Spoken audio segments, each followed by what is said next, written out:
Trump ಅಣ್ಣ ನೆನೆ ಒಂದು ಮೀಟಿಂಗಲ್ಲಿ ಕೂತಿದ್ರು ವೈಟ್ ಹೌಸಲ್ಲೆಲ್ಲ ಒಂದು ಕಡೆ.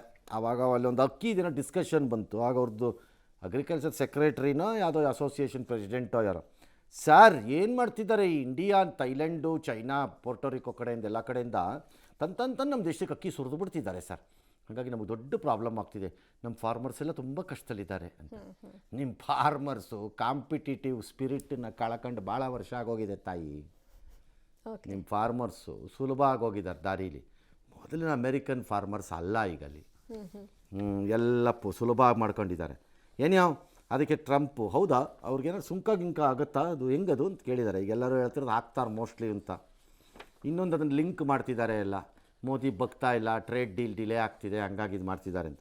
ಟ್ರೇಡ್ ಡೀಲ್ ಆದರೆ ಇವೆಲ್ಲ ಪ್ರಾಬ್ಲಮ್ ಆಗೋಲ್ಲ, ಇಲ್ದಿದ್ರೆ ಇದು ಪ್ರಾಬ್ಲಮ್ ಆಗುತ್ತೆ. ನಮ್ಮದು ಸೈಜಬಲ್ ಗುಡ್ ಸೈಜಲ್ಲಿ ಎಕ್ಸ್ಪೋರ್ಟ್ ಇದೆ ರೈಸು. ಲಾರ್ಜ್ಲಿ ಇಂಡಿಯನ್ ಡಯಾಸ್ಪರಾ ಅದು. ರಾಜ್ಮಡಿ ನಮ್ಮ ಕರ್ನಾಟಕದ್ದು, ಸೋನಾ ಮಸೂರಿ, ಆಮೇಲೆ ಬಾಸ್ಮತಿ ರೈಸ್ ತುಂಬ ಇದೆ, ಭಾಳ ಇದೆ ಅಲ್ಲಿಗೆ ಇದು ಎಲ್ಲ ಕಡೆಯಿಂದಿದೆ. ರಾಯಚೂರಿಂದ ಆಗುತ್ತೆ ಅಂತ ನಮ್ಮವ್ರು ಹೇಳ್ತಿದ್ದಾರೆ. ಆಗುತ್ತೆ, ಆಗಲ್ಲ ಅಂತ ಹೇಳ್ತಿಲ್ಲ. ಲೆಟ್ಸ್ ಸಿ ಇದು ಏನಾಗುತ್ತೆ ಅಂತ. ಭಾರತ ಕೃಷಿ ಮತ್ತು ಡೈರಿ ಈ ಎರಡು ಏರಿಯಾನ ಓಪನ್ ಅಪ್ ಮಾಡ್ಕೊಡೋಕ್ಕೆ ಒಪ್ತಾ ಇಲ್ಲ ಅಮೇರಿಕಾಗೆ. ನಮಗೆ ಗೊತ್ತಿದೆ ಅದನ್ನು ಓಪನ್ ಅಪ್ ಮಾಡಿದ್ರೆ ಏನಾಗುತ್ತೆ ನಮ್ಮ ದೇಶದಲ್ಲಿ ಪರಿಸ್ಥಿತಿ ಅಂತ.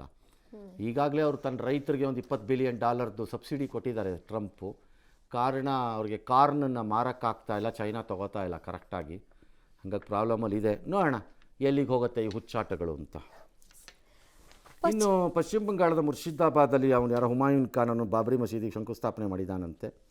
ಅದಕ್ಕೇನೋ ದುಡ್ಡು ಕಲೆಕ್ಟ್ ಮಾಡ್ತಿದ್ದಾನಂತೆ. ಒಂದು 3 ಕೋಟಿ ಕಲೆಕ್ಟ್ ಆಯ್ತಂತೆ. ಯಾರೊಬ್ರು ಕಣ್ಣು ಇಟ್ಕೋಬೇಕು ಎಲ್ಲಿಂದ ಬರ್ತಿದೆ ಈ ದುಡ್ಡು ಅಂತ. ಯಾಕಂದ್ರೆ ಗೊತ್ತಿಲ್ಲ, ಪಾಕಿಸ್ತಾನ ಎಲ್ಲೆಲ್ಲಿಂದನೋ ಬಂದ್ಬಿಡ್ಬೋದಪ್ಪ, ನಮಗೇನು ಗೊತ್ತು. ಬಂದೇ ಬರುತ್ತೆ ಅಂತ ಹೇಳಿಲ್ಲ ನಾನು, ಬರ್ಬೋದೇನೋ ಯಾರೋ ಗೊತ್ತು. ಕೆಲವು QR ಕೋಡಲ್ಲೇ ಹೆಚ್ಚು ಬಂದಿದೆಯಂತೆ, ಅದೇ ಆನ್ಲೈನಲ್ಲಿ ಹೆಚ್ಚು ದುಡ್ಡು ಬರಲಿ, ಬಂದಮೇಲೆ ನೋಡೋಣ. ಆಮೇಲೆ ಅದನ್ನು ಹೆಂಗೆ ಎತ್ತ ಅಂತ ಹ್ಯಾಂಡ್ಲ್ ಮಾಡಿದ್ರೆ ಆಯ್ತಪ್ಪ. ಎಸ್, ಹೊಸ ವರ್ಷದ ಹಿನ್ನೆಲೆಯಲ್ಲಿ ಬೆಂಗಳೂರು ಸಜ್ಜಾಗ್ತಾ ಇದೆ. ಬೆಂಗಳೂರು ಪಬ್, ಬಾರ್, ರೆಸ್ಟೋರೆಂಟ್ ಮಾಲೀಕರ ಜೊತೆಗೆ ಇವತ್ತು ಸಭೆಯನ್ನು ನಡೆಸಿದ್ರು. ಪಾರ್ಟಿ ಮಾಡೋಕೆ ಬೇಕು, ಫೈರ್ ಡಿಪಾರ್ಟ್ಮೆಂಟ್ನ ಪರ್ಮಿಷನ್ ಅಂತ ಹೇಳಲಾಗಿದೆ. ಇಲ್ಲವಾದರೆ ಕ್ಲೋಸ್ ಮಾಡಿಸ್ತಾರಂತೆ. ಸರ್ವಿಸ್ ನೀಡಿದರೆ ಕಾನೂನು ಕ್ರಮವನ್ನು ಜರುಗಿಸ್ತಾರೆ. ಪಾರ್ಟಿ ವೇಳೆ ಹೆಚ್ಚು ಗ್ರಾಹಕರು ಸೇರಿದ್ರೆ, ಅನಾಹುತ ಆದರೆ ಅದಕ್ಕೆ ಮಾಲೀಕರೇ ನೇರ ಹೊಣೆ ಆಗ್ತಾರೆ. ಇದು ಯಾಕಾಗಿದೆ ಅಂದರೆ, ಗೋವಾದಲ್ಲಿ ಮೊನ್ನೆ ಆಯ್ತಲ್ಲ ದುರಂತ, 25 ಜನ ಸಾವನ್ನಪ್ಪಿದ್ರಲ್ಲ, ಈಗ ಅಲರ್ಟ್ ಆಗಿದ್ದಾರೆ. ಇಟ್ಸ್ ಓಕೆ, ಇದು ಕರೆಕ್ಟಾಗಿದೆ ಮೀಟಿಂಗ್ ಮಾಡಿರೋದು, ಸರಿ ಇದೆ.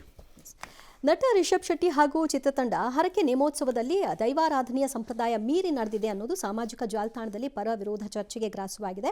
ಮಂಗಳೂರಿನ ಬಾರೆಬೈಲು ಜಾರಂದಯ ಬಂಟ ಹಾಗೂ ವರಾಹಿ ಪಂಜುರ್ಲಿ ದೇವಸ್ಥಾನದಲ್ಲಿ ಹರಕೆ ನೇಮೋತ್ಸವವನ್ನು ಮಾಡಿದರು. ಆದರೆ ಈ ದೈವ ನರ್ತಕರೇನಿದ್ದಾರೆ ಅವರು ರಿಷಬ್ ತೊಡೆ ಮೇಲೆ ಹೋಗಿ ಮಲಗಿದ್ದು, ಇದೆಲ್ಲ ನಮ್ಮ ದೈವ ಸಂಪ್ರದಾಯದಲ್ಲಿ ಇಲ್ಲ, ಇದೆಲ್ಲವೂ ಕೂಡ ನರ್ತಕನ ನಡವಳಿಕೆ ಅನ್ನುವಂಥ ಟೀಕೆ ಎದ್ದಿದೆ.